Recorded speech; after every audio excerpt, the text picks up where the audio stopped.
अब भी समय है, जीवन समझो और सही राह चुनो। ये वीडियो आपको डराने के लिए नहीं बल्कि आपको जगाने के लिए है। अगर आप सच में जानना चाहते हैं कि मृत्यु के बाद क्या होता है तो इसे अंत तक जरूर देखें। आजकल हर कोई बस भाग रहा है, पैसा आ जाए, घर बन जाए, शादी हो जाए, बस यही सब कुछ रह गया है कि हमारी जिंदगी का मकसद। हम सोचते हैं जितना ज्यादा धन होगा उतनी ज्यादा खुशियां होंगी, गाड़ी, बड़ा घर, लग्जरी लाइफ ही असली सफलता है। लेकिन ये सब छोड़कर जब हमें जाना होगा तब क्या ये सब हमारे साथ जाएगा? हम दौड़ रहे हैं लेकिन किस ओर? एक व्यक्ति अपने आलीशान बंगले में बैठा है, सफलता की ऊंचाइयों पर है, लेकिन अचानक उसे दिल का दौरा पड़ता है। मृत्यु के ठीक पहले उसे दिव्य दृष्टि प्राप्त होती है। उसे अपने पूरे जीवन के कर्म एक चलचित्र की तरह दिखने लगते हैं। उसने जो भी अच्छे और बुरे कर्म किए वह सब उसकी आंखों के सामने घूमने लगते हैं। उसे एहसास होता है कि उसने जीवन भर सिर्फ धन कमाने की दौड़ लगाई, लेकिन अच्छे कर्मों की कमी रह गई। अब उसे पछतावा हो रहा है। आत्मा सोचती है, काश मैंने अपने जीवन में भगवान का स्मरण किया होता, काश मैंने सच्चे अर्थों में धर्म का पालन किया होता, अच्छे कर्म किए होते। लेकिन अब बहुत देर हो चुकी है। आत्मा शरीर से बाहर निकल जाती है। वह देखती है कि उसका परिवार रो रहा है, लेकिन वह खुद कुछ नहीं कर सकती। अचानक एक गूंजती हुई आवाज आती है, अब तेरा समय पूरा हुआ, चलो हमारे साथ। आत्मा डरकर चिल्लाती है, नहीं नहीं, अभी मुझे और जीना है। मेरा पैसा, मेरा परिवार, मेरा सब कुछ तो यही है। लेकिन अब कुछ भी उसके हाथों में नहीं है।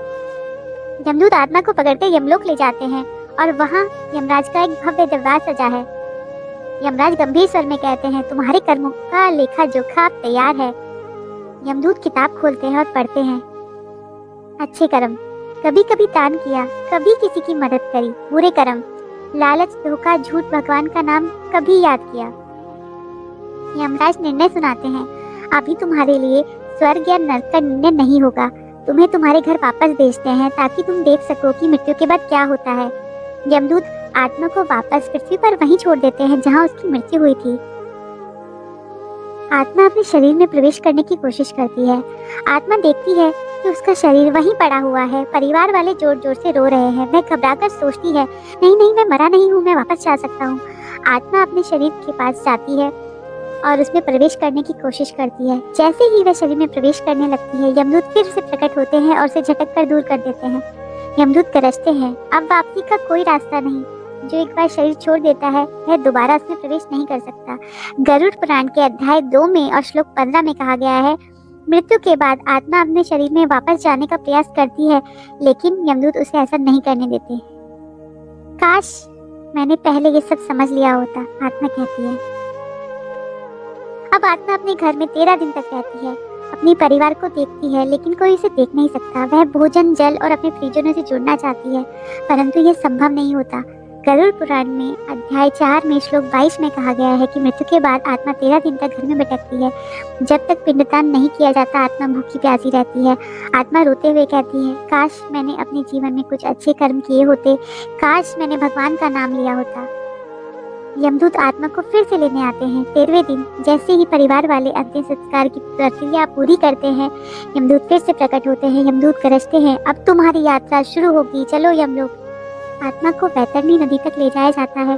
सत्कर्मियों के लिए ये दूध जैसी होती है, पापियों के लिए ये खून और कीचड़ से भरी होती है।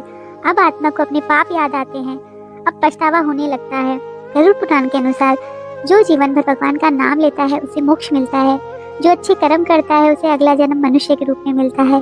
और जो केवल धन दौलत के पीछे भागता है, ईर्ष्या करता है, जलन करता है, धोखा देता है, उसे भयंकर नरक भुगतना पड़ता है और पशु योगिनी में जन्म लेना पड़ता है। आत्मा की आवाज, अब आपकी बारी है सोचने की।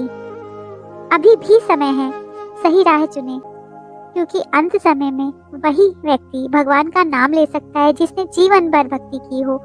भगवान का नाम लो, धर्म और कर्म का सही पालन करो, दान करो, भक्ति करो और अच्छे कर्म करो। क्या आप तैयार हैं? अगर आपको यह वीडियो ज्ञानवर्धक लगी है तो इसे लाइक करें, शेयर करें और चैनल को सब्सक्राइब करें। अपनी नेक्स्ट वीडियो में एक मैं सच्चा अनुभव लेके आऊंगी जिसमें एक मनुष्य परलोक जाकर वापस आया अपनी मृत्यु के बाद। तो बने रहिए मेरे साथ। राधे कृष्णा।